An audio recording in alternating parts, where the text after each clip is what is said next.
Oi, eu sou a Isabel, este é o Hear the Bells e hoje eu tô aqui para falar com vocês sobre uma série de contos que se inicia com uma breve narrativa chamada Super Toys Last All Summer Long. Clássico da literatura de ficção científica, desconhecido pela pessoa que vos fala. Super Toys Last All Summer Long foi escrito pelo Brian Aldiss. O Brian Aldiss é um escritor conhecido e é importante no universo da ficção científica. Ele ficou famoso entre meados e final do século XX, então ele contribuiu bastante, apesar de, até onde as minhas pesquisas conseguiram entender, ele ter se aproveitado de um período em que a ficção científica já estava razoavelmente consolidada e já não enfrentava tanta, apesar de ainda existir preconceito, tanta dificuldade quanto aconteceu lá no início, principalmente ali por volta de 1928, 1930 e pouquinho, quando o gênero começou a se estabelecer como tal, com as inúmeras e diversas revistas que publicavam histórias e pesquisas e artigos relacionados ao universo da ficção científica e também ao universo da ciência e do desenvolvimento científico-tecnológico. Não conheço muito mais da criação do Brian Aldiss além de Super Toys e as suas continuações. Se não me falha a memória, são 4 contos que se complementam ali, que constroem do início ao fim a história que eu vou apresentar e vou conversar com vocês aqui nesse vídeo. Não sei nada além disso.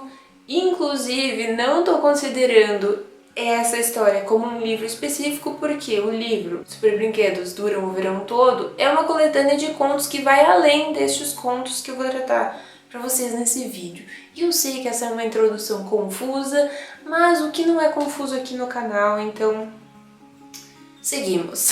Apesar de parecer simples, Super Toys não é uma história tão simples quanto ali a aparência dá a entender.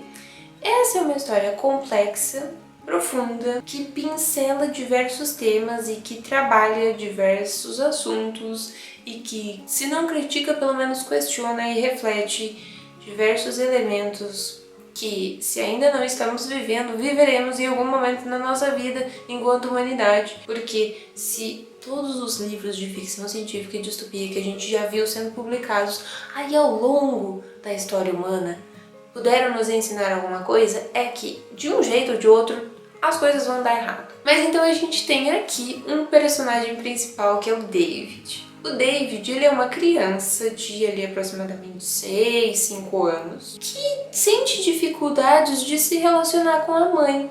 A gente no início não entende muito bem da onde que surgiu essa dificuldade, por que os dois não se relacionam muito bem, porque é difícil a comunicação, porque é difícil ali o afeto, o carinho de um pro outro, mas não demora muito e desculpe se você não queria pegar spoiler, mas eu vou ter que dar spoiler, pelo menos do primeiro conto, para contextualizar tudo. Acontece que o David, pobrezinho, coitadinho, ele é um androide. Ele é um androide de uma geração antiga que ainda estava em desenvolvimento, então ele tem várias falhas, ele tem várias coisas que ele não consegue fazer, não consegue entender, que o cérebrozinho dele ele não assimila muito bem, mas ele é um androide próximo ao que a gente poderia considerar como humano. Ele sente as coisas de uma maneira diferente, e às vezes de uma maneira bastante perigosa, mas ele é um androide ali que serve, de certa forma, como uma figura de filho para esta mãe, que é a Monica Winston, que é a esposa de um importantíssimo investidor ali na indústria de quê? Na indústria robótica, na indústria de androides, na indústria de computadores e coisas tecnológicas. E trouxe em algum momento esta criança androide robótica para casa e que depois simplesmente abandonou tudo e falou: vocês que se virem aí, lidem um com o outro. Eles não conseguiram lidar um com o outro. A figura da Mônica, que deveria ser a mãe, não consegue se relacionar muito bem com este ser que é um androide, porque ela sabe que ele é um androide. E o David, que não sabe que é um androide ali ao longo do primeiro conto, não consegue entender por que a mãe dele, a suposta mãe dele, não consegue se relacionar com ele direito. E esse é o plot principal ali, o pontapé para que outras coisas aconteçam. E na medida em que a gente vai, então, descobrindo como é a relação da Mônica com o David, a gente vai descobrindo também mais detalhes sobre esse universo que é, assim, caótico. catastrófico, problemático para dizer o mínimo, porque aqui, em primeiro lugar, as pessoas que não têm dinheiro não têm acesso a uma alimentação constante, a qualquer alimentação, não sei. A gente não tem informações suficientes, mas a gente sabe que alimento é um negócio complicado, é um negócio escasso ali naquele universo. As pessoas não têm acesso a alimento de qualidade e as que têm normalmente recebem isso ali de meios artificiais. A ciência e a tecnologia evoluíram tanto que para suprir ali os alimentos naturais gostosinhos que a gente come hoje em dia, já que não tem mais, a gente vai fazer tudo artificial e vocês comam aí e fiquem felizes. Além disso, se você tem dinheiro, você pode ficar magrinho, você pode comer quanto você quiser e continuar magrinho, ficar lindo, esbelto, maravilhoso, porque a gente também tem robozinhos que circulam pela sua rede sanguínea, pelo seu sistema sanguíneo ali, e eu não sei exatamente o que eles fazem, mas eles te mantêm magro. Como isso funciona, eu não sei. Também não quero saber. Também não gostaria de ter esses negócios circulando aí pelo meu sistema sanguíneo. Mas o fato é que as pessoas acham o máximo e colocam pra dentro, então, vários robozinhos que, além de deixar você magrinho ali, esbelto, maravilhoso, também prometem cuidar da sua saúde e coisa e tal. Agora, como é que tá a saúde mental dessas pessoas? Isso a gente não fala muito bem, a gente percebe que ela tá mal, ela tá indo de mal a pior, porque a gente tem ali o próprio exemplo da Mônica que não consegue, e isso é justificável, a gente consegue entender, mas não consegue se relacionar com o robozinho, o androidezinho, que seria o filho dela. Para complementar um pouquinho mais esse mundo caótico, confuso, conturbado que eu tô apresentando para vocês, a gente vai descobrir também que as casas incríveis, maravilhosas, tecnológicas das pessoas, elas são mera ilusão. Existe ali todo um aparato científico-tecnológico que projeta coisas ao seu redor e que faz você acreditar que você está numa casa ali quentinha, confortável, espaçosa, quando na verdade você tá no meio de um monte de restos de construção de um mundo que já não existe mais e que talvez nunca mais vá voltar. E aí você começa a pensar como este mundo, que no começo parecia ser super incrível e curioso e brilhante, se torna um mundo difícil, complicado, cinza, triste, perturbado. As pessoas, elas não sabem muito bem o que elas estão fazendo da vida delas. E isso a gente já sabe aí há muito tempo. E esse, acreditem em mim, é só o começo de Super Toys Last of Summer Long.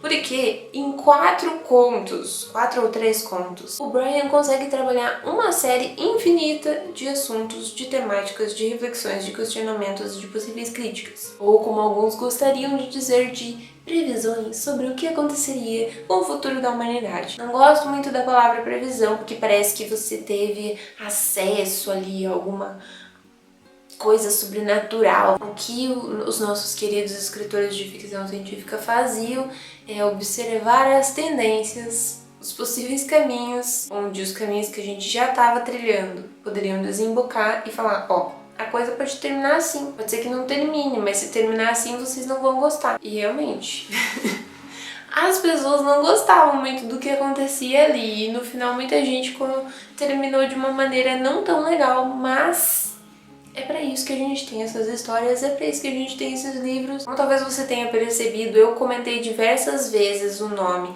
da coletânea e aí dos contos, tanto em inglês quanto em português. Se você procurar com cuidado, com atenção na internet, você encontra a coletânea completa dos contos ali. Agora eu tô falando do livro mesmo, não só desta série que fecha essa história. Tanto em inglês, o Super Toys Last of Summer Long, que é a coletânea de contos que vai além das histórias dos Super Toys, na internet, e você também consegue encontrar, olha só que legal, o arquivo traduzido com todos os outros contos que pertencem à coletânea e que vão além desse universo dos super brinquedos. Em algum momento, essa coletânea foi publicada pela editora Companhia das Letras, não sei se ainda está disponível no mercado editorial brasileiro, não fui atrás, falha minha, desculpem.